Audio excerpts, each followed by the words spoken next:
Ya Allah. Pemirsa, viral di media sosial aksi seorang bocah yang sedang bermain skuter di tengah jalan raya. Gusti, kemana ini? Astagfirullah.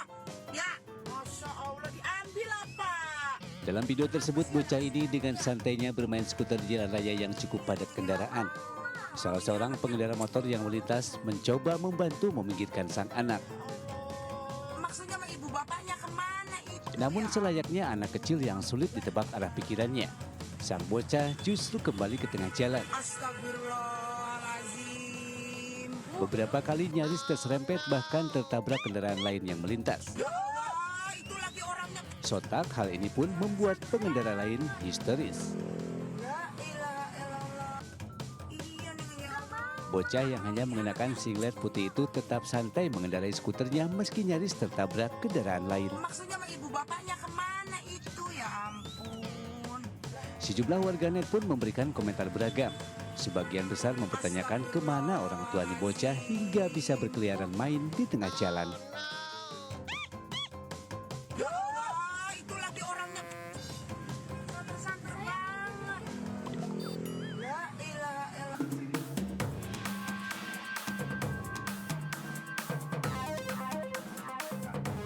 Sandi Permana, aktor laga dalam film misteri Gunung Merapi 3 atau yang lebih dikenal dengan serial Mak Lampir, tewas di tangan tetangganya sendiri di perumahan TNI Polri Desa Cibarusah Jaya, Cibarusah, Bekasi, Jawa Barat. Menurut sejumlah saksi di lokasi kejadian, peristiwa tersebut terjadi pada Minggu pagi tadi saat pemeran Arya Soma ini dalam perjalanan pulang usai mengurus ternak yang lokasinya tidak jauh dari rumah korban. Saat di tengah perjalanan, korban yang sedang mengendarai sepeda listrik dihadang oleh pelaku yang tiba-tiba langsung menikam korban dengan membabi buta. Korban sempat dilarikan ke rumah sakit di daerah Bogor, namun nyawanya tidak tertolong. Tim identifikasi Polres Metro Bekasi dan anggota Polsek Cibarusah yang mendapat laporan langsung menuju ke tempat lokasi kejadian perkara. Selain melakukan olah TKP, petugas juga meminta keterangan kepada sejumlah saksi. Kita ada kegiatan lingkungan rapat warga, di situ terjadi perdebatan dan dari perdebatan itu membuat si korban tidak senang dan berencana untuk memberikan somasi kepada tersangka. Belum diketahui motif dari penusukan tersebut, namun polisi telah melakukan penyisiran CCTV di sekitar lokasi kejadian dan tengah memburu pelaku yang telah teridentifikasi. Dari Kabupaten Bekasi, Jawa Barat, Didi Junaidi melaporkan.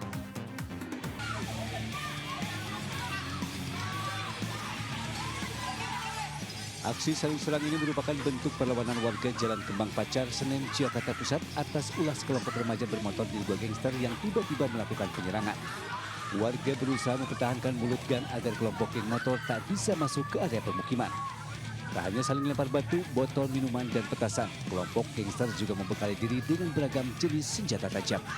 Aksi penyerangan tanpa sebab ini terjadi pada Minggu pagi saat warga sekitar akan beraktivitas. Sekelompok remaja menggunakan sepeda motor tiba-tiba melakukan penyerangan dengan melepaskan petasan ke arah permukiman warga. Sontak saja, warga sekitar pun ketakutan dan masuk ke dalam rumah. Salah seorang warga bahkan harus dilarikan ke rumah sakit lantaran menjadi sasaran penyerangan. Setelah hampir setengah jam terlibat aksi saling serang, kelompok gangster akhirnya kabur karena kalah jumlah. Warga berharap agar tindakan tegas dari kepolisian untuk menangkap dan menindak kelompok gangster agar aksi serupa tidak terulang. Tim Liputan iNews melaporkan.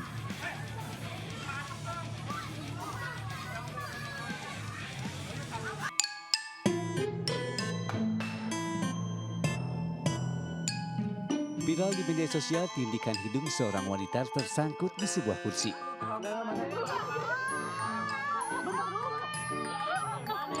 Terlihat dari video amatir yang beredar luas, seorang wanita itu tampak duduk menghadap sandaran kursi kantor. Rekan-rekan kerjanya yang panik sempat berusaha menolongnya. Wanita tersebut pun berteriak saat piercing akan dilepas. Namun upaya untuk melepaskan piercing itu gagal hingga akhirnya dievakuasi ke kantor pemadam kebakaran.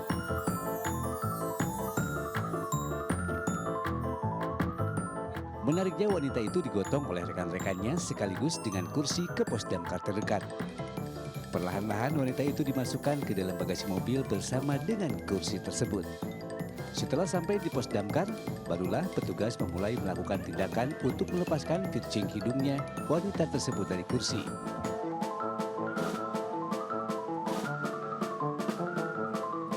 tampak, petugas mengeluarkan sejumlah alat pemotong berukuran besar untuk melepaskan pitching itu. Namun tentu saja semua mesin itu tidak digunakan petugas.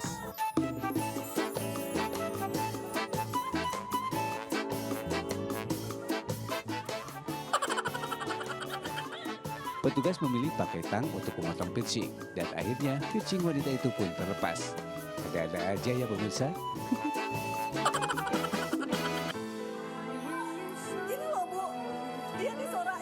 Miris bin ajaib nih, pemerintah lagi gencar-gencarnya lakukan program makan gizi gratis bagi murid.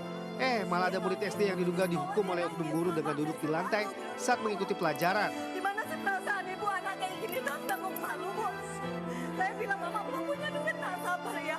Tapi biasa disuruh belajar bawah, ya usah, Bu. Dari informasi yang didapat, lokasi kejadian berada di salah satu sekolah swasta wilayah Kota Medan, Sumatera Utara. Usut punya usut, murid ini dihukum lantaran tidak bayar SPP bulanan. Bahkan sang ibu dari murid ini sempat emosi akibat perlakuan oknum guru tersebut. Wih, wajib jadi sorotan dari pemerintah nih. Jangan sampai gara-gara tidak bayar SPP atau iuran bulanan malah menjatuhkan mental muridnya. Justru ibu bilang ini nggak sopan. Lantas kenapa ibu taruh anak saya di bawah? Apa itu sopan? Tindakan sopan. Mana orangnya? Seorang bocah di Kabupaten Bekasi, Jawa Barat diamankan warga usai terlibat kecelakaan. Bukan karena pelanggaran lalu lintas ia diamankan, tapi karena kedapatan membawa uang palsu pecahan Rp50.000 dan Rp100.000 senilai Rp2.250.000. Menurut warga, kejadian berawal ketika si bocah akan berputar arah di depan Medland Tambun, tepatnya di Jalan Teguh Umar, Tambun Selatan, Bekasi, Jawa Barat. Motor yang dikendari anak tersebut tiba-tiba tertabrak mobil dari belakang sehingga oleng dan terjatuh. Di saat yang sama, uang yang dibawanya jatuh tercecer di jalan. Warga yang berada di lokasi kejadian langsung membantu mengumpulkan uang pecahan Rp50.000 dan Rp100.000 milik anak tersebut. Namun saat dipegang dan diperhatikan, uang tersebut semua palsu. Dari arah sana juga nyebrang ada mobil, ditabrak juga itu. Enggak ini sih, cuman kesenggol dikit. Jatuhlah itu duit, Mas, hampar-hamparan di jalanan banyak banget. Saya mungutin. Iya, saya megang, dapat banyak. Saya taruh, saya simpen, saya balikin lagi. Oh, ini uang palsu gitu, saya balikin. Dari pengakuan anak tersebut, uang itu bukan miliknya. Ia hanya disuruh mengantar ke orang lain dengan upah Rp50.000. Karena menyangkut peredaran uang palsu, anak tersebut diserahkan ke pihak kepolisian Polsek Tambun Selatan. Dari Kabupaten Bekasi, Jawa Barat, Didi Junaidi melaporkan.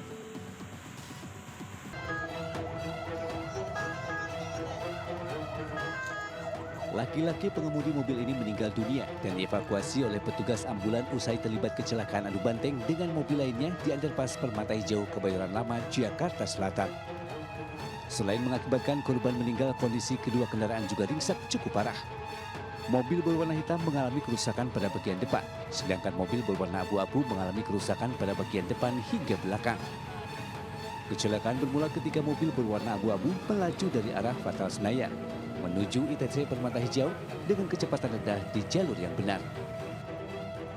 Di saat yang sama, datang mobil mewah berwarna hitam yang dikemudikan seorang perempuan dari arah ITC Permata Hijau menuju Fatal Senayan dengan kecepatan tinggi dan di jalur yang salah. Pengemudi perempuan yang diduga dalam pengaruh minuman alkohol ini kemudian menabrak mobil abu-abu hingga terpental sejauh 8 meter. Kencangnya hantaman membuat pengemudi mobil berwarna abu-abu tewas di lokasi kejadian. Ini dari arah mana, Bang? Kalau salah dari arah ITC Permata Hijau dan dari kalau Brio dari Fatal bawa arah dari Senayan. Berarti yang Brio ini benar? Brio benar. Dan kalau yang Brio benar terus dari arah berlawanan datang lagi Mercy posisi ngebut dan keadaan mabuk. Usai dievakuasi, korban langsung dibawa ke Rumah Sakit Fatmawati, Jakarta Selatan, sementara pengemudi mobil mewah yang merupakan perempuan diamankan oleh pihak kepolisian. Kasus kecelakaan ini kini ditangani oleh unit Laka Lantas dari Polres Metro, Jakarta Selatan. Dari Jakarta, Rizky Falufi, iNews melaporkan.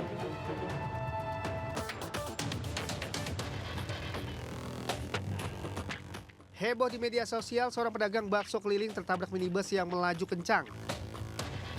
Akibatnya, gerobak motor yang digunakan pedagang dan bakso hancur dan sang pedagang sempat terlempar beberapa meter. Seketika dagangan bakso yang ada di dalam gerobak langsung berantakan. Beruntung menjual bakso selamat dan tak mengalami luka parah. Ia pun langsung bangkit untuk mengejar pengendara mobil yang menabraknya. Berdasarkan informasi yang dihimpun, insiden ini terjadi di Desa Jatirejo, Kabupaten Kediri, Jawa Timur. Dan insiden ini telah diselesaikan secara kekeluargaan. Tiang BTS alias Base Receiver Station setinggi sekitar 20 meter yang tertanam di Jalan Mangga Besar Raya, Sawah Besar, Jakarta Pusat, Minggu sore mendadak ambruk. Robohnya tiang tak hanya menutup akses jalan, tetapi juga menimpa pagar pembatas anak kali Ciliwung. Tiang pemancar sinyal milik salah satu perusahaan telekomunikasi ini roboh sesaat angin kencang melanda kawasan tersebut. Diduga kuat, konstruksi tiang cukup buruk sehingga tidak mampu menahan tiupan angin kencang. Beruntung, saat kejadian kondisi jalan tengah sepi sehingga tidak menimbulkan korban jiwa. Awalnya sih itu karena angin sih bang, rubuhnya. Alhamdulillah sih nggak ada korban. Petugas terkait dan damkar diterjunkan ke lokasi untuk melakukan evakuasi. Akibat kejadian ini, arus lalu lintas dari arah Gunung Sari menuju Mangga Besar terpaksa dialihkan ke jalur lain. Dari Jakarta Pusat, Rani Sanjaya melaporkan.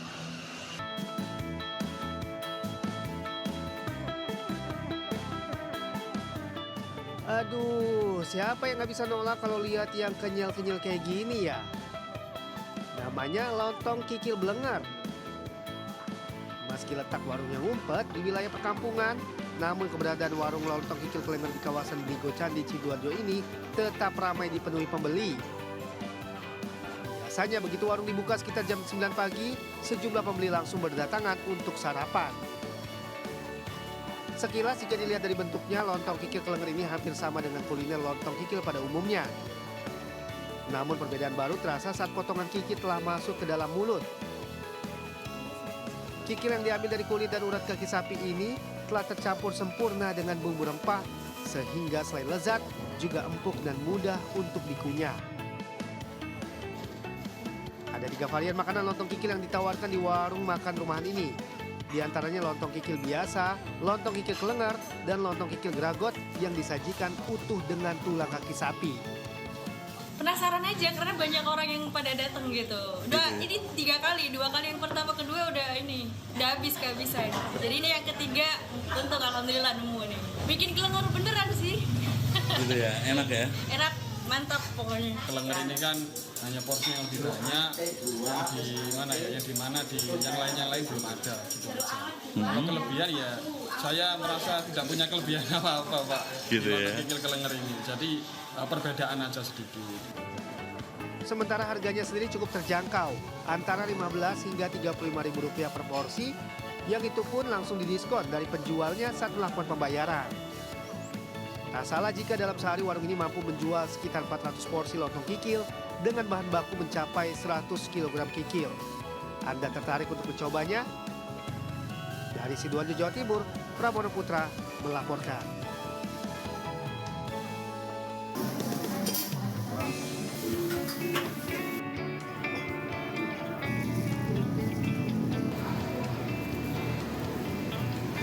Bagi sebagian orang, daging kambing sudah menjadi menu hidangan yang bisa dijumpai di mana-mana. Dengan beragam olahan, ciri khas masing-masing. Salah satunya gulai kepala. Namun pernahkah Anda menyantap olahan gulai kepala kambing utuh yang disajikan di dalam kuali dari tanah liat? Nah, menu yang satu ini bisa Anda temukan di salah satu resto khusus olahan daging kambing di kawasan Taman Kopo Indah, Kota Bandung. Bahan dan proses pembuatannya cukup mudah. 1 kepala kambing utuh ukuran dewasa yang sudah direbus selama 2 jam dibelah menjadi 2 bagian kemudian direbus. Untuk menghilangkan rasa amis, masukkan garam, jahe, serai, daun jeruk, dan daun salam. Selanjutnya masukkan bumbu olahan khusus diikuti taburan aneka rempah pilihan. Lalu masukkan santan, kemudian diaduk selama 10 menit hingga bumbu benar-benar meresap. Kepala kambing kemudian dimasukkan ke dalam kuali besar yang terbuat dari tanah liat.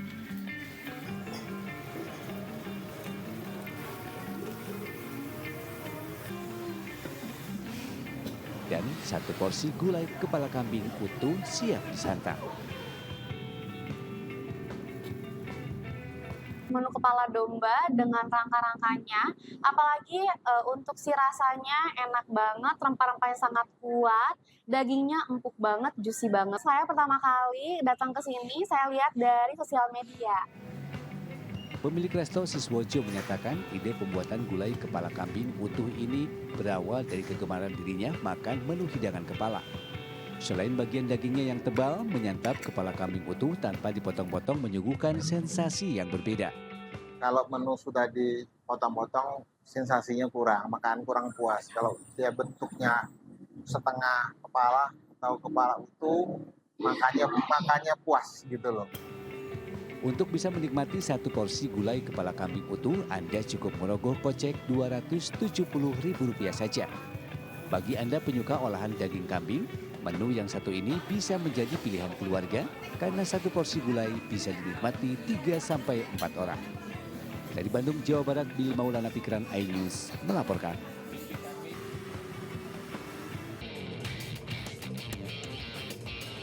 Sesudah Patrick Kluivert melatih timnas Indonesia dalam waktu dekat ini. Di hadapan publik, Kluivert resmi diperkenalkan oleh PSSI lewat jumpa pers di Hotel Mulia Jakarta pada Minggu sore. Mantan bintang Barcelona itu menceritakan pengalamannya saat tiba di Indonesia. Kluivert juga berjanji akan memberikan kemampuan terbaiknya bersama timnas Indonesia, terutama untuk meloloskan skuad Garuda ke Piala Dunia 2026. Well, what I told you before, my goal is to qualify, of course, for the World Cup. So the first 2 matches are very, very important. We need to, to be directly sharp against Australia, and after against Bahrain, we need to be as well very sharp. So from the first 2 games, I love to have at least 4 points in the pocket. We go, of course, for 6 points, but we need to respect also the opponent. Selain itu, Kluivert juga menanggapi pemain lokal Indonesia. Dirinya berjanji akan memaksimalkan pemain lokal Indonesia yang dianggap merupakan jantung dari skuad Garuda. Beberapa waktu ke depan, Kluivert akan menonton laga liga lokal supaya mengenal talenta pemain Indonesia. Yes, of course. I'm new. I need to check also the local players, of course, because I think the local players are the heart of Indonesia.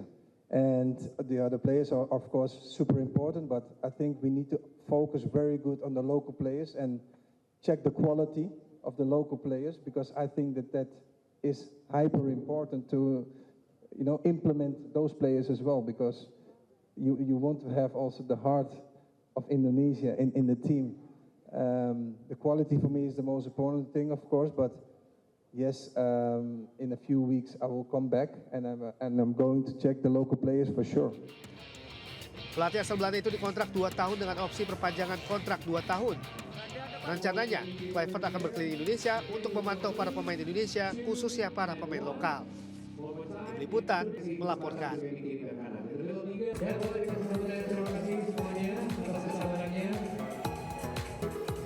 Ya, benar banget. Secara resmi Patrick Kluivert bakal melatih timnas Indonesia. Janji PSSI memperkenalkan Kluivert juga sudah terpenuhi untuk menjawab semua siapa pengganti Sintayong. Di hadapan publik, Kluivert muncul sebagai harapan baru untuk skuad Garuda. Juru taktik anyar ini pun menarik perhatian publik. Usai memberikan keterangan resmi kepada media, Kluivert berfoto dengan jersey timnas Indonesia.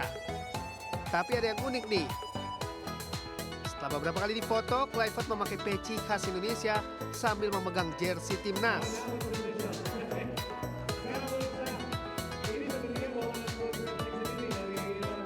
Wih, cucok banget ya. Yowes, nggak apa-apa. Apapun gayanya, yang penting Maman Kluivert bisa memimpin skuad Garuda untuk meraih hasil terbaiknya, yaitu lolos ke Piala Dunia 2026. Selamat datang dan selamat bertugas buat Patrick Kluivert.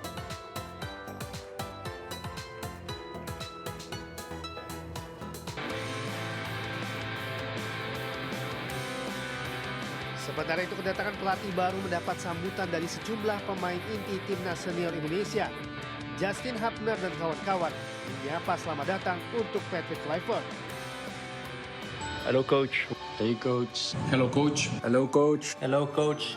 Hi coach. Halo coach Patrick.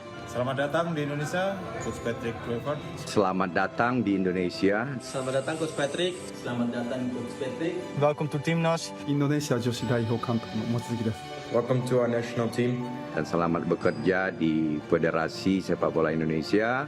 I'm looking forward to work with you very soon. Selamat datang dan semoga sukses. I'm looking forward to work together and let's write some history together.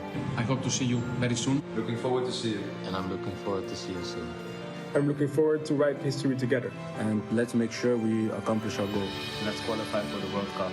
Selamat mengemban tugas menjadi pelatih tim nasional. Dan cita-cita bangsa Indonesia semua bisa tercapai. Semoga bisa membawa timnas Indonesia menjadi lebih baik dari sebelumnya. Dan bisa membawa timnas Indonesia menuju timnas Piala Dunia. Let's do this. Let's do this all together. I will see you soon.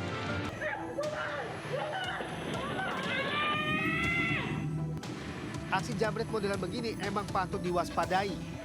Terlihat korban yang merupakan seorang wanita ini tengah melintasi di Jalan Bukit Sari, Kelurahan Umat Sari, Lumbai, Pekanbaru. Korban tak menyadari kalau dirinya sedang diikuti pelaku dari belakang. Saat suasana sepi, pelaku dengan cepat merampas kalung emas hingga korban terjatuh dari sepeda motornya. Pelakunya 2 orang. Wah, ngeri bener. Semoga aja nih pelaku jambret bisa segera ketangkap. Harap berhati-hati.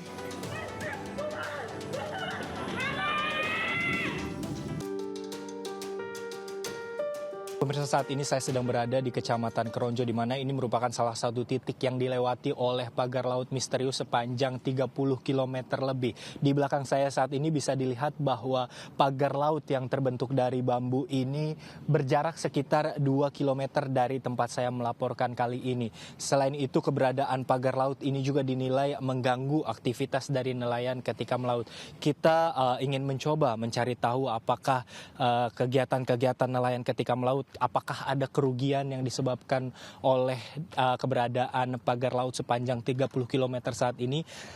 Kita ingin mencoba bersama-sama mencari tahu dan bertanya kepada salah satu nelayan yang ada di Kecamatan Keronjo. Selamat siang, Mas.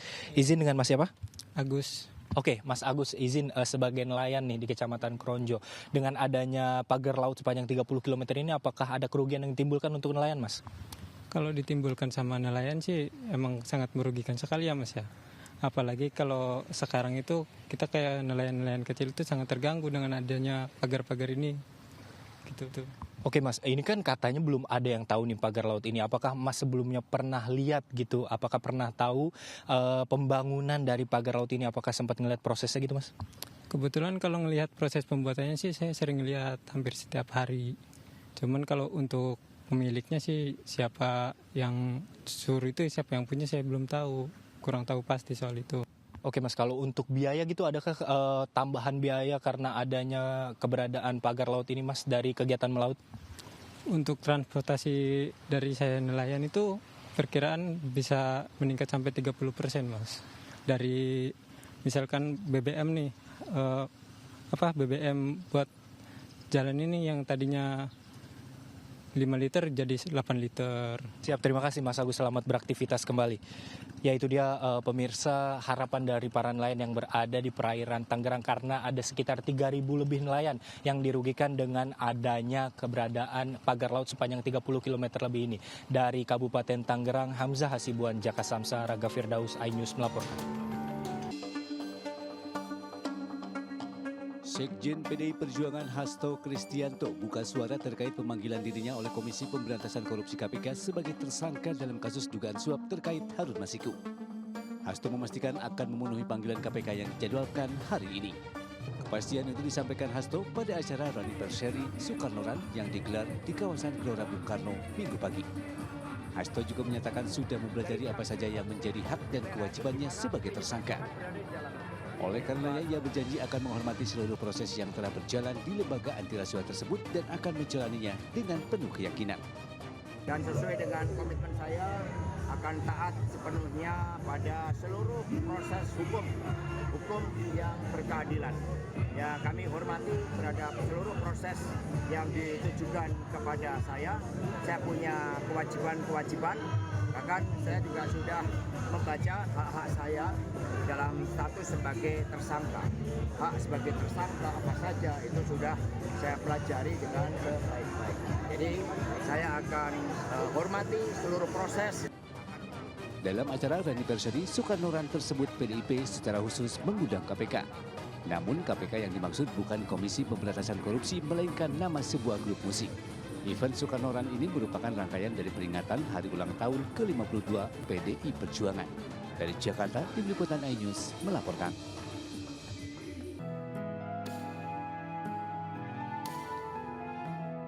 Menteri Kebudayaan Fadlizon mengungkapkan rencana pembangunan Museum Palestina di Indonesia. Fadlizon menyebut pembangunan museum ini merupakan bagian dari komitmen Indonesia dalam mendukung Palestina, tidak hanya melalui jalur diplomasi tetapi juga melalui kebudayaan. Museum ini nantinya diharapkan menjadi tempat yang memamerkan sejarah, seni dan budaya Palestina, serta menjadi simbol solidaritas Indonesia terhadap perjuangan rakyat Palestina yang hingga kini masih terus berlangsung. Banyak sekali ekspresi budaya di dalam mendukung rakyat Palestina, termasuk tadi juga rencana untuk mendirikan museum. Ya, ini merupakan bagian dari dukungan kita di dalam membela rakyat Palestina, membela kemerdekaan. Fadli menegaskan pemerintah Indonesia termasuk Presiden Prabowo Subianto secara tegas mendukung perjuangan Palestina hingga merdeka. Dari Jakarta, Tim Liputan melaporkan.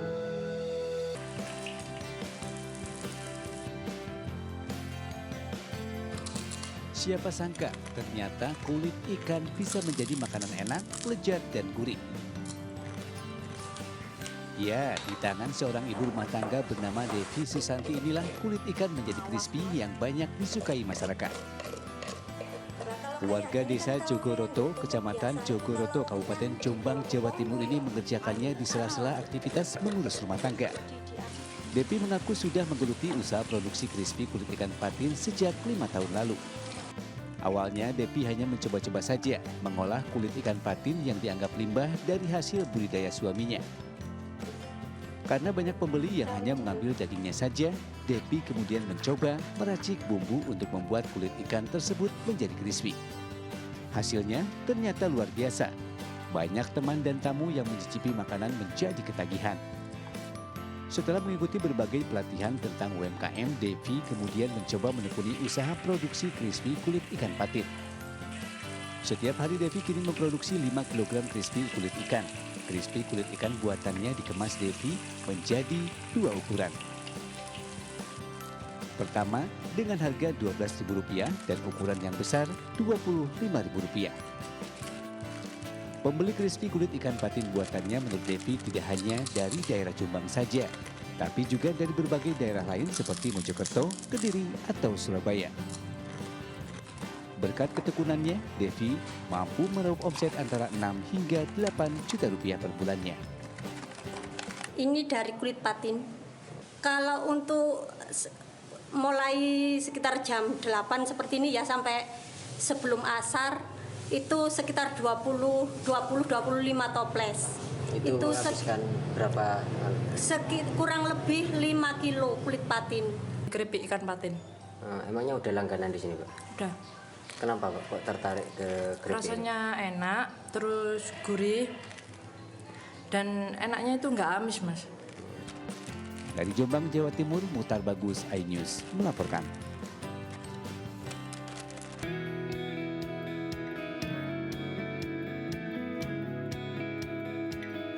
Seperti inilah saat tim MNC Lido City bahu-membahu menyukseskan program Peduli Masjid di Masjid Al-Azim, Kecamatan Cigombong, Kabupaten Bogor.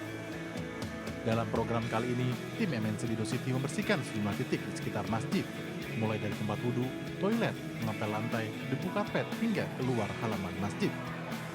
Program Peduli Masjid ini merupakan bentuk bakti sosial yang bertujuan untuk menjaga kebersihan dan kenyamanan area sekitar lingkungan masjid sebagai rumah ibadah, sehingga umat nyaman dan khusyuk menjalankan ibadah. Aktivitas yang kita lakukan hari ini itu adalah merupakan awal daripada aktivitas pembersihan masjid dalam rangka menyiapkan menjelang bulan puasa dan Lebaran. Alhamdulillah ya, dengan adanya saya sekarang kunjungan, kemudian kepedulian wabil khusus terhadap tempat rumah ibadah ya, saya yakin ini keberkahan akan kita terima ke semuanya. Amin. Program Peduli Masjid akan dilakukan rutin setiap 1 minggu sekali di 8 masjid di sekitar kawasan ekonomi khusus MNC Lido City, khususnya Kecamatan Cigombong, hingga menjelang bulan Ramadan mendatang. Dari Bogor, Jawa Barat, Muharlin Ainus melaporkan.